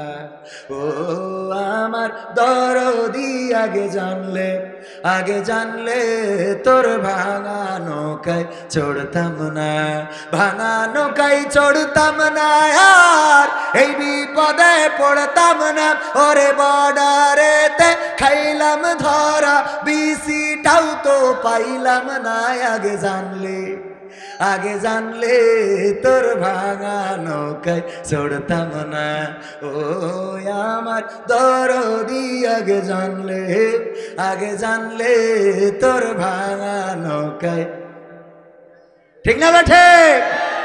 আমার মমতাজ এই জন্যই বললাম, কই গেল সেই সংসদেতে মমতাজের গান, কোথায় গেল হজরত বলা স্বামী ওসমান, ইনু মেনন দীপু মনি আছে কারাগারে, পাপ করিলেও পাপ কখনো ছাড়ে কি আর তারে। কোথায় গেল স্পিকারের দৃষ্টি আঁকা বাঁকা, তাদের ছাড়া দেশটা এখন লাগে ফাঁকা ফাঁকা, ওদের ছাড়া দেশটা এখন লাগে ফাঁকা ফাঁকা। কোথায় গেল আরাফাত আর ব্যারিস্টার সুমন, কথা বলার সময় তারা করে নিয়োজন। মুরগি কবির খাইছে ধরা, জাফর কোথায় আছে, গোপনে কি সেও গেল মোদি দাদুর কাছে। কোথায় গেল আরাফাত আর ব্যারিস্টার সুমন, কথা বলার সময় তারা করে নিয়োজন। মুরগি কবির খাইছে ধরা, জাফর কোথায় আছে, গোপনে কি সেও গেল মোদি দাদুর কাছে। কোথায় গেল সালামের কাড়ি কাড়ি টাকা, তাদের ছাড়া দেশটা এখন লাগে ফাঁকা ফাঁকা লাগে কি না? হুজুর আজকে ধানমন্ডি 32-এ আওয়ামী লীগের মিছিল, এ বিষয়ে কিছু বলবেন? আচ্ছা, ওই যে মিছিল করে ওরা কারা কোত্থেকে এলো ওরা? মানুষের তো একটা লজ্জা থাকে, কথা কয় না, যে বাঘের গালে ফেলে থুয়ে হাঁটা দিয়েছে, এখনো যদি ওখানে থেকে এগের পক্ষে স্লোগান দেয়, আজ যাই হোক এগের একটু লুঙ্গি খুলি দেখা দরকার, কথা কয় না? ঠিক না বেঠিক? এটা তো লজ্জারও একটা লজ্জা আছে না? মানুষের তো একটা সম্মান বোধ থাকে। এই যে ধরেন আপনার এই রাস্তা দিয়ে যাচ্ছি, হঠাৎ দেখি একজন হলো আমাদের মাহমুদুল হাসান জিহাদি ভাই বলতো, তখন মোটরসাইকেলের যুগ ছিল, তো ওয়াজ করে মাহফিল করে ফিরেতে যাচ্ছে, তো যাওয়ার পথে দেখে মোড়ের মাথায় একজন ওই প্রাকৃতিক কাজ সারতেছে, বুঝতে পারছেন তো? মানে কি করতেছে? হ্যাঁ, পায়খানা ফেলছে। তো পায়খানা ফেলছে, তো মাহমুদুল হাসান জিহাদি ভাই চিন্তা করলো, উনি মারা গিয়েছেন রাহিমাহুল্লাহ, আল্লাহ তার কবরটাকে মাফ করুক। সাতক্ষীরার আলেম ছিল এক সময়, আমার আব্বারা একসাথে আলোচনা করতাম। তো মাহমুদুল হাসান জিহাদি বলতেছে যে, যেহেতু রাস্তার তেমাতনার মোড়ে এই কাজটা সারতেছে, রাতের অন্ধকারে মাহফিল করে ফেরার সময় দেখি, তো ওরে একটু যেন লজ্জা পায়, এই কারণে মোটরসাইকেলের হেডলাইটটা ওর দিকে ঘুরাই ধরেছি, যাতে ও একটু লজ্জা পেয়ে আর এই কাজ জীবনে না করে। ওই এত লজ্জা পেয়েছে যে লুঙ্গি তুলে মুখ ঢেকে বসে আছে। বিষয়টা কি বোঝা গেছে? মানে লুঙ্গি খুইলে একেবারে উপরে তুলি, তো একেবারে মুখ ঢেকে নিচের দিকে যাওয়াই, ও নিচের দিকে যে পদ্মা ব্রিজ দেখা যাচ্ছে, ও দেখে খেলনা। এই যারা এখনো মিছিল করে, এখনো তাদের পক্ষে যারা রাজপথে নামে, ওদের লজ্জার অবস্থায় এইটা ছাড়া কিছু না। এরা বেলেহাজ। একজন স্বৈরাচার গোটা বাংলাদেশে আলেম ওলামাদেরকে কারারুদ্ধ করেছে, আমার মামুনুল হককে রিমান্ডে নিয়ে অসুস্থ করেছে, আমার আমির হামজাকে অসুস্থ করেছে, কোরআনের পাখি আল্লামা দেলোয়ার হুসাইন সাইদির নামে ফাঁসির রায় পর্যন্ত দিয়েছে, আমার নেতৃবৃন্দকে ফাঁসির কাষ্টে ঝুলিয়েছে। তাদের পক্ষে এখনো যারা মিছিলে দাঁড়ায়, আজ যাই হোক কোন মুসলমানের সন্তান হতে পারে না। মুসলমানের সন্তান হলে এই আলেম বিদ্বেষী, তাওহীদি জনতা বিদ্বেষী, মাদ্রাসা বিদ্বেষী, কোরআন হাদিস বিদ্বেষী, তাদের পক্ষে কেউ দাঁড়াতে পারে? যারা দাঁড়িয়েছে তাদেরকে বলবো, এত তাড়াতাড়ি মাঠে নামো না। তোমরা একবার আনসার হয়ে নেমেছো, তোমরা একবার রিক্সাওয়ালা হয়ে নেমেছো, তোমরা হিন্দু হয়ে নেমেছো, তোমরা দাদাদের দেশের দালাল হয়ে নেমেছো, সাংবাদিক হয়ে নেমেছো, নানান ভাবে দাঁড়ানোর চেষ্টা করেছো। এই বাংলাদেশের তাওহীদি জনতা জানে 1952তে আন্দোলন করেছিল, রক্ত দিয়েছিল, পাকিস্তানি হানাদারদের বুঝিয়ে দিয়েছিল রক্ত দিতে জানি, কিন্তু মায়ের ভাষার অধিকার ছেড়ে দিতে জানি না। 1971-এ রক্ত দিয়ে প্রমাণ করেছিল আমরা রক্ত দিতে জানি, শহীদ হতে জানি, কিন্তু বাংলাদেশের মানচিত্রের 1 ইঞ্চি মাটির অধিকার ছেড়ে দিতে জানি না। 2024-এ এসে আমার ছাত্র জনতা বুক পেতে দিয়ে প্রমাণ করেছিল জীবন লাগে জীবন নাও, রক্ত লাগে রক্ত নাও। তোমরা আমাদের নির্বংশ করে দিতে চাইলে দিতে পারো, কিন্তু তোমাদের বংশের কোনো স্বৈরাচার বাংলার জমিনে থাকবে না। বিজয় এসেছে না আসে নাই? বিজয় এসেছে। সুতরাং এখনো যারা দাঁড়ানোর চেষ্টা করো, আল্লাহর কসম করে বলি এই বাংলাদেশের স্বৈরাচার আর আসবে না। প্রয়োজনে আবারও জীবন দেব, প্রয়োজনে আবারও রক্ত দেব, আবারও শহীদ হব, কিন্তু বাংলাদেশ ওই ভারতের দালাল, ভারতের প্রেসক্রিপশন দেওয়া ডাক্তার মুক্ত করে ছাড়বো ইনশাআল্লাহ। দালালদের কোনো জায়গা বাংলাদেশে হবে? হবে কি হবে? বেঁচে থেকে অযথা বিদ্যা শিখে যদি না গড়তে পারি শোষণবিহীন সমাজটাকে, কি হবে বেঁচে থেকে? কি হবে ছাত্র সেজে চুমু খেয়ে সনদ খানা যদি হয় বিদ্যালয়টা নায়ক নায়িকাদের আড্ডাখানা? কি হবে ছাত্র সেজে চুমু খেয়ে সনদ খানা যদি হয় বিদ্যালয়টা পরিমণিদের আড্ডাখানা? এর চেয়ে মরাই ভালো, দেশ ছেড়ে যাওয়াই ভালো, এর চেয়ে মরাই ভালো, দেশ ছেড়ে যাওয়াই ভালো। কি হবে ধোকা দিয়ে বিবেকটাকে, কি হবে ধোকা দিয়ে বিবেকটাকে, কি হবে বেঁচে থেকে অযথা বিদ্যা শিখে যদি না গড়তে পারি শোষণবিহীন সমাজটাকে, কি হবে বেঁচে থেকে? শোনাবো শোনাবো। আদ্দিনের মাহফিলে আজহারি, হামজা হুজুর, মামুনুল হক, এটা কি সত্য? মাহফিলে কি আসবে হুজুররা? মাহফিলে আপনারা দেখেছেন কিনা? যশোরে একটা ঐতিহ্যবাহী মাহফিল হতে যাচ্ছে, জানেন কিনা? জানেন কিনা? মিজানুর রহমান আজহারি ভাই ইনডোরে প্রোগ্রাম করবেন এবং 8টা বিভাগে বিভাগীয় প্রোগ্রাম করবেন। শুনেছেন কিনা আপনারা? তো 8টা বিভাগের প্রোগ্রাম হিসাবে যশোরের মানে খুলনার প্রোগ্রামটা যশোরে করবেন উনি, এবং যশোরে আদ্দিন তথা আকিজ ফাউন্ডেশন, আকিজ গ্রুপের একটা ফাউন্ডেশন, সেটা হলো আদ্দিন ফাউন্ডেশন। এই আদ্দিন ফাউন্ডেশন এই মাহফিলের দায়িত্ব নিয়েছেন এবং আকিজ শিল্প পরিবার এই মাহফিলটা বাস্তবায়ন করবেন। সেই মাহফিলের প্রথম দিনের মেহমান থাকবেন জনাব মাওলানা মামুনুল হক সাহেব এবং আব্দুল হাই মোহাম্মদ সাইফুল্লাহ ভাই প্রথম দিনের, এবং দ্বিতীয় দিন থাকবেন জনাব মুহতারাম মুফতি আমির হামজা সাহেব এবং রফিকুল ইসলাম মাদানী, ছোট বক্তা যাকে বলে, হাফিজাহুল্লাহ, অনেক সম্মানিত মানুষ। এবং তৃতীয় দিন থাকবেন মুহতারাম আমার শ্রদ্ধাভাজন ওস্তাদজি শায়েখ আহমদুল্লাহ সাহেব হাফিজাহুল্লাহ এবং জনাব মাওলানা ডক্টর মিজানুর রহমান আজহারি হাফিজাহুল্লাহ সাহেব। এই মাহফিল 3 দিন ব্যাপী হবে, যেটা জানুয়ারি 1, 2 এবং 3 তারিখ যশোরের আদ্দিন সকিনা মেডিকেল কলেজ হাসপাতাল সংলগ্ন মাঠে, বিশাল বড় মাঠ, কয়েক শত জমি কিনে রাখা আকিজ পরিবারের, সেই জমিনের উপরে এই মাহফিল করবে এবং গোটা মাহফিলটার দায়িত্ব নিয়েছেন আকিজের শিল্প পরিবার। এই শিল্প পরিবার মাহফিলের সমস্ত খরচা মেইনটেইনস, এমনকি উদ্বোধন করবেন মুহতারাম যতদূর জানি আমাদের বাইতুল মোকাররমের সম্মানিত খতিব সাহেব। ওনার যাওয়ার কথা, যে উনি যদি সব ঠিক থাকে তাহলে হেলিকপ্টারে করে যেয়ে মাহফিলটা উদ্বোধন করে আসবেন। এই মাহফিলটা হবে কোথায়? আমার যশোরে, আমাদের যশোরে। আপনারাও আনন্দিত হবেন, আমি তো আপনাদেরই বক্তা, যশোরের বক্তা, ঠিক কিনা? সুতরাং আপনারা তো আমার লোক। আবার আমি কবির বিন সামাদ হওয়ার পিছনে এই কুমিল্লার অনেক মানুষের সহযোগিতা রয়েছে, হাত রয়েছে। যখন আমাকে যশোরের মানুষ চিনত না, তখন কুমিল্লাতে আমার দাওয়াত হতো। এই কুমিল্লাতে দেবিদার, কুমিল্লার চান্দিনা, তারপরে কুমিল্লার 14 গ্রাম, মাদাইয়া, এইসব অঞ্চলে অনেক জায়গায় মাহফিল করেছি, এসে বাসে করে আসতাম ছোটবেলায়। তখন আমার দাড়ি টাড়িও অত ভালো করে ওঠে নাই, এখানে অল্প কটা ছিল। তো মাহফিল করে যেতাম, মালয়েশিয়া থেকে ছুটিতে আসতাম, আসার পরে কিছুদিন মাহফিল করে যেতাম। তো আমি কবির বিন সামাদ হওয়ার পেছনে কুমিল্লার প্রতি আমি কৃতজ্ঞ। আমার মাসুদ পারভেজ সোহাগ ভাই দেবিদারের সন্তান, থাকেন সিঙ্গাপুরে, তার অনেক সহযোগিতা রয়েছে। এরপরে আপনার কালকেও কুমিল্লায় মাহফিল দুইটা, একটা দেবিদারে আর একটা হলো তিতাসে। তিতাসে মুহতারাম আমির হামজা ভাই প্রধান মেহমান হিসাবে থাকবেন এবং ওখানে আমি বিশেষ আলোচক হিসাবে থাকব। আমাকে অনেকেই এই অঞ্চলের শিল্পী হিসাবেই জানেন, ঠিক কিনা?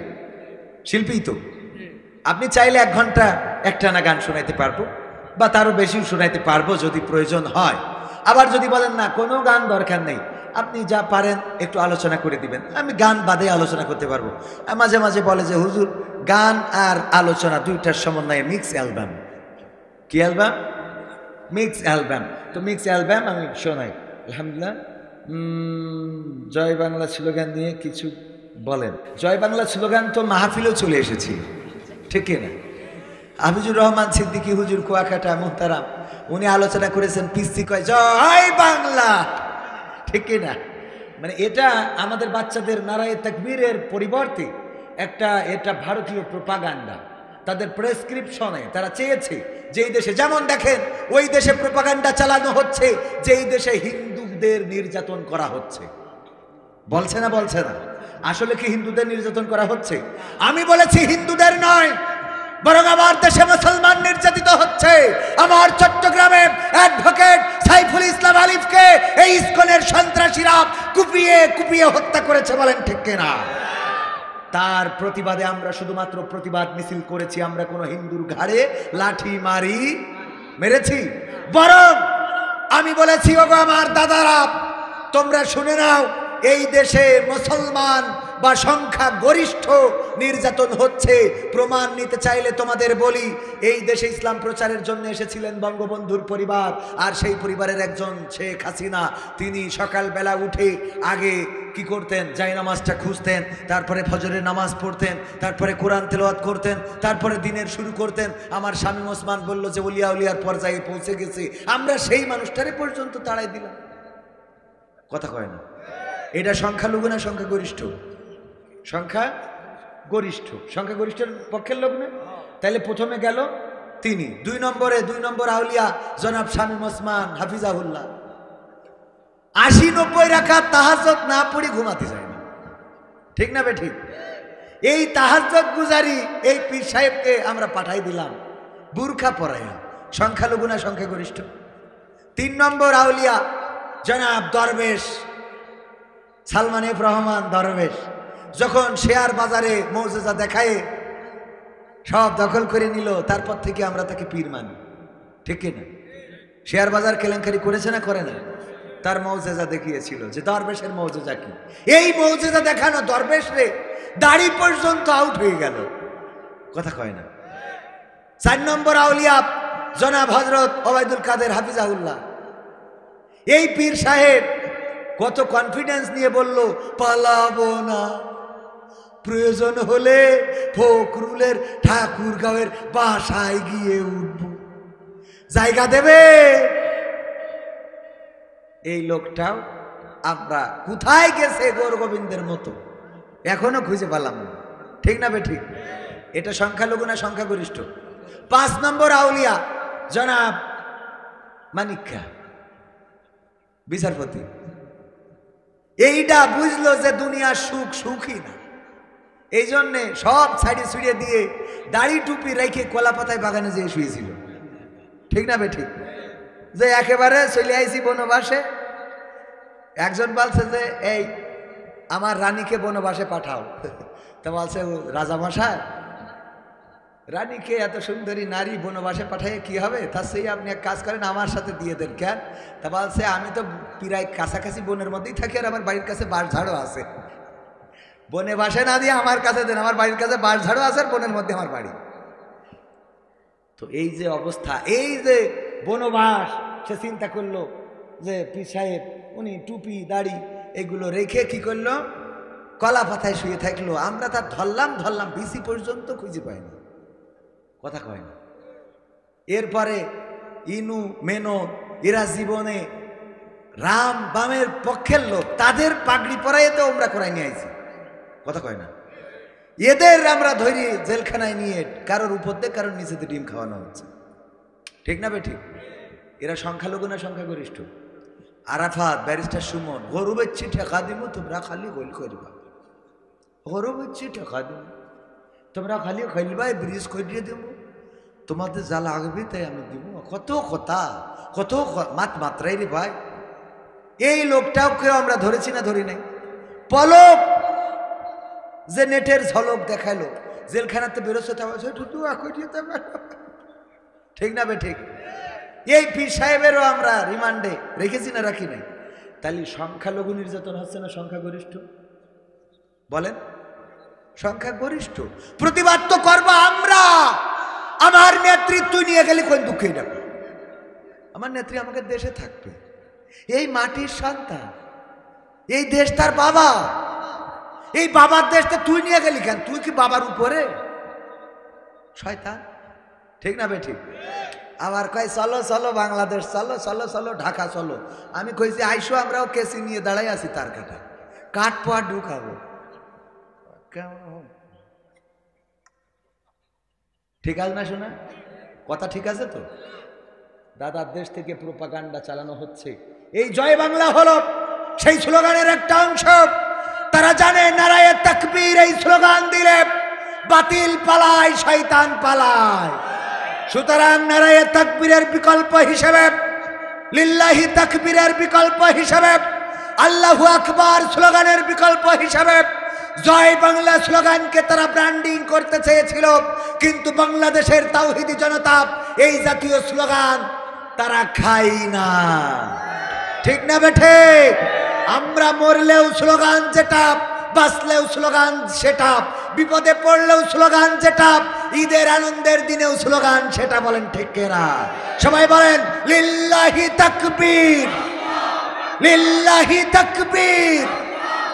এই আল্লাহু আকবারের স্লোগান শুনলে বাতিলের কলিজায় আঘাত করে, ওদের অন্তরাত্মা কেঁপে ওঠে। ওরা বুঝতে পারে তাওহীদি জনতা জেগেছে। এরা তো সেই জাতি যারা তিতুমিরের সন্তান, শাহজালালের সন্তান, গৌর গোবিন্দের বাংলাদেশে জায়গা হয় নাই। ওরা তো সিরাজউদ্দৌলার সন্তান, এই সিরাজউদ্দৌলার বাংলায় মীর জাফরের ঠাঁই নাই। ওরা যদি তাকবীর স্লোগান দিয়ে রাস্তায় দাঁড়ায়, আমাদের দালাল যারা আছে, ভারতের এজেন্ট যারা আছে, তারা এই দেশে দাঁড়ানোর সুযোগ পাবে না। এই জন্যে জয় বাংলা নামের একটি শিরকি স্লোগান চালু করেছিল। বলেন ঠিক কিনা? জয়ের মালিককে। সুতরাং আমরা যদি জয় বাংলা বলি, বলার পরে বলার দরকার ছিল জয় আল্লাহ, ঠিক না বে ঠিক? কিন্তু জয় বাংলা বললে তুমি জয় বঙ্গবন্ধু বলো, তা বঙ্গবন্ধু এত জয় হলি পড়ে থাকলো কেন? কথা কয় না? আর এগেরও কিছু হুজুর আছে মিজাজ খারাপ হয়ে যায়। এই বঙ্গবন্ধু ইন্তেকাল করেছে, শোক দিবসে দোয়া করে, আল্লাহ বঙ্গবন্ধুকে সপরিবারে যারা হত্যা, তুমি তাদের জান্নাতুল ফেরদাউস নসিব করিয়ে দাও। শয়তান, তোর আমলিক করতে কইস কিটা? তুই তো আমলিক করার যোগ্য না, তুই ঠিক না বেঠিক? এই জন্য এখন হিন্দু হয়ে রাস্তায় দাঁড়ায়, ঠিক না বেঠে? মিছিলের মধ্যে, হিন্দুদের মিছিলে হঠাৎ করে জয় বাংলা স্লোগান ওঠে না, ওঠে না। স্লোগান দিয়ে আবার ডুব দেয়, যে ভুল করে ফেলেছি, গালে কামড় খায়। শয়তান, মুসলমানের দাবি করিয়ে তুমি ওখানে যা, আল্লাহ হেদায়েত নসিব করে দিন, বলেন আমিন। তারপরে এরপরে আর কি বলতে চাইলাম, যাই হোক অত দরকার নেই, ভারতের কথা বলছিলাম। দাদাদের দেশে শুধু এতটুকু বলতে চাই, ওরা তো তারা যারা আমাদের দেশে সাম্প্রদায়িক দাঙ্গার কথা বলে, ওরা আমাদের বাবরি মসজিদটাকে ভেঙে রাম মন্দির বানিয়েছে, ঠিক না বেঠে? আমার বাবরি মসজিদটাকে ভেঙে রাম মন্দির বানিয়েছে। আমার মসজিদগুলো ভারতে যেগুলো আছে, মুসলমানরা স্বাধীনভাবে ইবাদত করতে পারে না, সেই মসজিদের সামনে যে ঢাক ঢোল সাজর বাজর এইগুলো বাজিয়ে থাকে, বলেন ঠিক কিনা? মুসলমানদের আটকে ধরে তাদেরকে জয় বাংলা, জয় শ্রীরাম বলে স্লোগান দেওয়ায় গরু খাওয়ার অপরাধে পিটিয়ে পিটিয়ে হত্যা করে। আর আমি চ্যালেঞ্জ করেছি, আমার বাংলাদেশে আজ পর্যন্ত একটা মন্দির ভেঙে মসজিদ হয় নাই। কোন হিন্দুকে ধরে নারায়ে তাকবীর আল্লাহু আকবার স্লোগান দেওয়ানো হয় নাই। কোন মন্দিরের সামনে যে মুসলমানেরা আজান দেয় নাই। আমাদের দেশে হিন্দু বৌদ্ধ খ্রিস্টান মিলে মিশে বসবাস করে, বলেন ঠিক কিনা? আর দাদারা আমাদের বলে আমরা নাকি এই দেশে সাম্প্রদায়িক দাঙ্গা বাঁধাচ্ছি। সাম্প্রদায়িক দাঙ্গা আমার দেশে নেই, সাম্প্রদায়িক দাঙ্গা তো তোমার দেশে, যেই দেশে মুসলমানরা স্বাধীনভাবে বসবাস করতে পারে।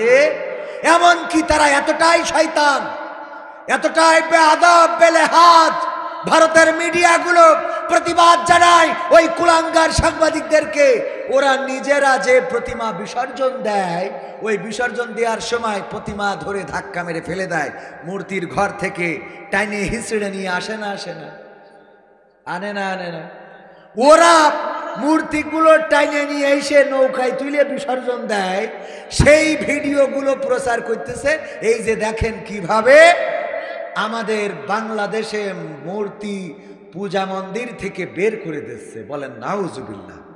শয়তান, তুরা মেরে আবার তুরা আমাদের নামে মামলা দিস, এরা ভালো হলো না।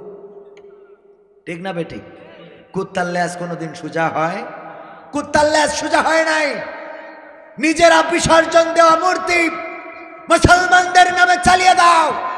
তোমরা মাথায় রেখো, বাবরি মসজিদ ভেঙেছ, রাম মন্দির বানিয়েছ, তোমরা বাবরি মসজিদ ভাঙো নাই। আমার কোরআনের পাখি বলেছিলেন তোমরা তোমাদের তাকদীরকে ভেঙেছ। ঠিক না বেঠিক? সুতরাং আজ হোক কাল হোক হিন্দুস্তানের সাথে গাজওয়ে হিন্দ হবে, মুসলমান তৈরি থাকতে হবে। আমার আমিরে জামাত জামান বলেছে বাংলাদেশের মানুষ কারো গোলামি মেনে নিতে চায় না। দাদা বাবুদের ওই আমার উপরে আঙ্গুল ঘুরাবে এটা মেনে নিতে চায় না। বাংলাদেশের তাওহীদি জনতা, বাংলাদেশের জনগণ এতটুকু মাথায় রাখতে হবে যে আমার দাদার দেশকে 1 ইঞ্চি মাটির অধিকার ছেড়ে দেওয়া হবে না। এই দেশ আমরা রক্ত দিয়ে এনেছি, আমরা শহীদ হয়েছি, জীবন দিয়েছি, তার বিনিময়ে বাংলাদেশ এনেছি। সুতরাং এই দেশ দাদাদের হবে না। দাদারা আমাদের বুকের উপর দিয়ে ট্রেন চালাবে না, পারবে না বলেই এখন জলে।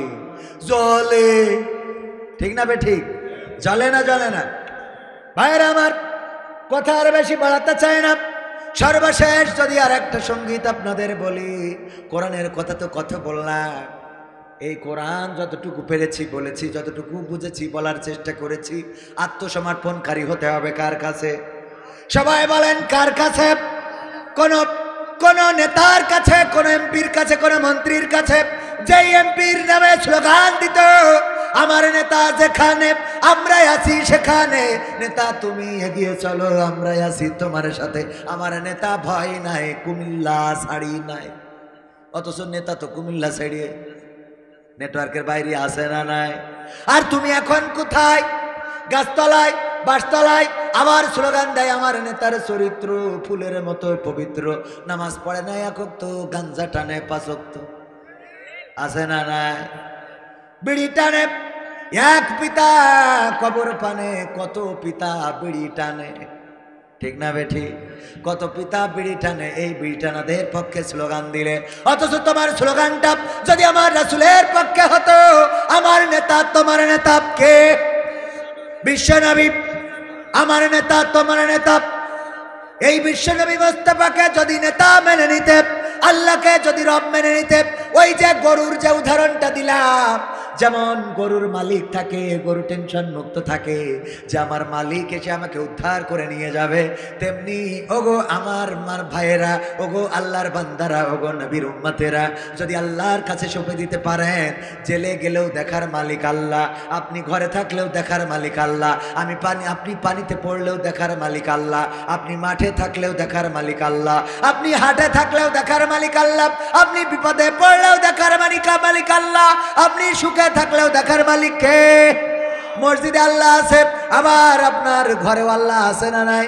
মসজিদ থেকেও যখন ডাকেন তখন আল্লাহ শোনে, যখন ঘর থেকে ডাকেন তখনও আল্লাহ শোনে। সুতরাং আমাদের মাথা নত হবে আল্লাহর কাছেই। আর নেতা হিসাবে মানবো আমরা রাসূল সাল্লাল্লাহু আলাইহি ওয়াসাল্লামকে।